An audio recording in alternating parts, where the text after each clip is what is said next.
Well, boys and girls, this bike cost a couple of £100 off Facebook Marketplace. It was one of those jobbies where you know a guy who knows a guy, you go and pick it up in a car and hand him cash in hand. Now this one cost over £1,000.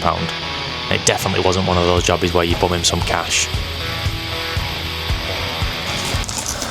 Let's see if I wasted my money then. In any cycling event anywhere in the world, all you see is bikes worth thousands of pounds, even tens of thousands of pounds. And when I showed up for Ironman, all I could see around me were bikes that were the same price as a deposit on a decent mortgage. And there me and the boys were rocking up with a couple of bikes from Facebook Marketplace, and this absolute stallion. When I first signed up to Ironman last year, I'd never been on a road bike in my entire life. I hated the Lycra, hated the seat, didn't know how to change gears, and honestly couldn't think of anything worse than spending my Saturday pedalling around a road and getting beeped at by random boys. And I definitely wasn't going to drop thousands on a bike, so I spent a couple of £100 on this bad boy. There were highs, there were lows, and there was even me stood on the side of the road with a pedal in my hand on the way to work. And honestly, I rode thousands of miles on that bike in training, and even though it was a couple of £100, it got through, and we made it to the day. Drop the bags. And the T1 and the T2 bag off.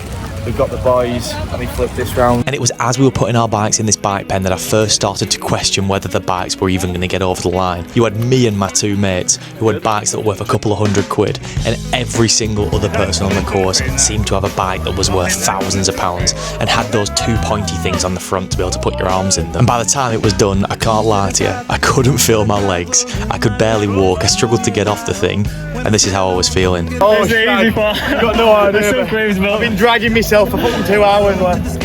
Only a mile to go. That's it. It was not pretty, but all I can say is that £200 bike got me across the line, and as you can see here, my first Ironman finisher time 13 hours and 48 minutes with a 7 hour and 7 minute bike. Anyway, why does any of this matter? Because this year I made the stupid decision of signing up for Ironman Wales. Rated in the top 5 hardest Ironmans in the world, the course is literally known for how absolutely horrific the bike course is. It's got thousands of feet of elevation. You're basically pedaling uphill for 99% of the course.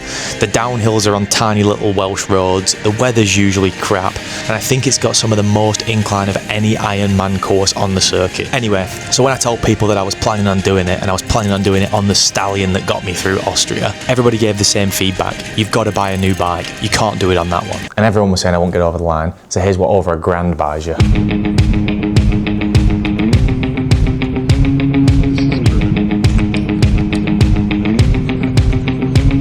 When the band's off the ground, rocking town to town, you know that it's you that I need around. And if you're walking downtown, And all of a sudden I'd woken up at 27 as the type of boy that's got a £1,000 plus bike in his gaff. Absolutely horrific. Apparently it's got decent wheels and it's got those fancy handles you're supposed to put your arms on, and for some reason the gears are right at the front so you can barely reach them. And honestly, when I got it home I started to ask the question, is this bike even any better? Yeah, it cost a fortune, but is it going to make me any faster? So I decided to commit to an experiment. At this point I've got 2 bikes, and I did the majority of my Ironman training on the same work commute from my house to the office. The plan was to ride both bikes to work and just see which one could get there quicker. And I made some simple rules. 1, it had to be the same route. I can't be going off on some random tangent. Number 2, it has to be the same conditions. I can't do one in the wind and rain, the other in the sun. And 3, full send both. How else do you know if you're pedaling at the same speed? This one was a couple of £100. This one cost a whole lot more. Let's see if I wasted my money then, eh? It's currently 5:47 in the morning, so we're just setting up shop with the stallion, who's right here. Shout out Wilson, by the way, for these shoes. We've got the Austria aid station map. There she is, ready to rock. How could this be done with such a smiling sweetheart? Oh, and your sweet empty face is a delicately when something so beautiful. She's still got it. I'll put this away, let's see if we can get after it. Woo! I know, she knows that I'm not fond of asking. True or false it may be, or she's still out to get me. And I know, she knows that I'm not fond of asking.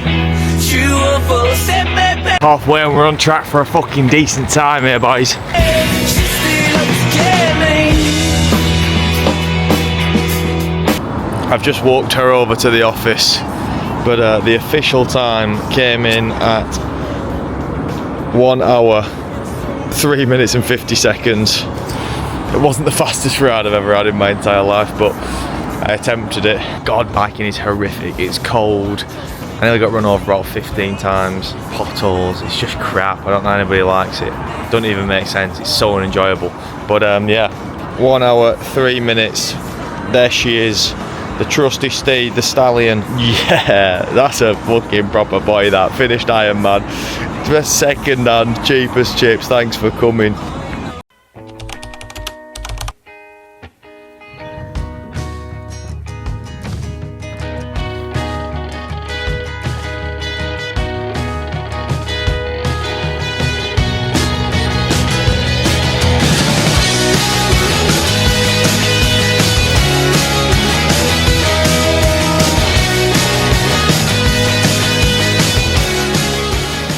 It's 5:38 in the morning.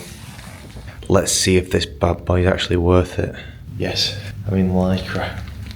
Bit of a side note, but to anybody who's thinking, God, why do they all wear those Lycra shorts? Well, they've got a massive padding on the arse. And this thing will destroy you if you don't have some of these padded shorts.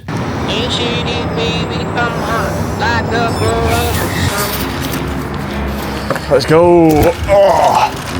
Off to a terrible start. I've smashed my fucking legs already. Oh. And the fun fact about Manchester is when I get on the bike, there's still boys on the night out.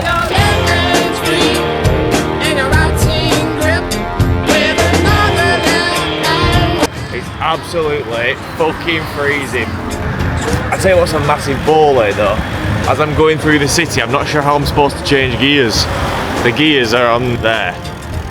And if I reach over there, that means that I'm going to fall off. As you can see though, there's not many people on the road at this time, so I've got a good chance to get a decent bit of pace on. Right, I'm going to put this away and let's see what she's got.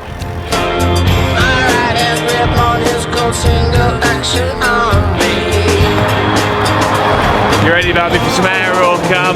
Aero cam, lads! I don't know whether you can see this. Woo! This is not safe.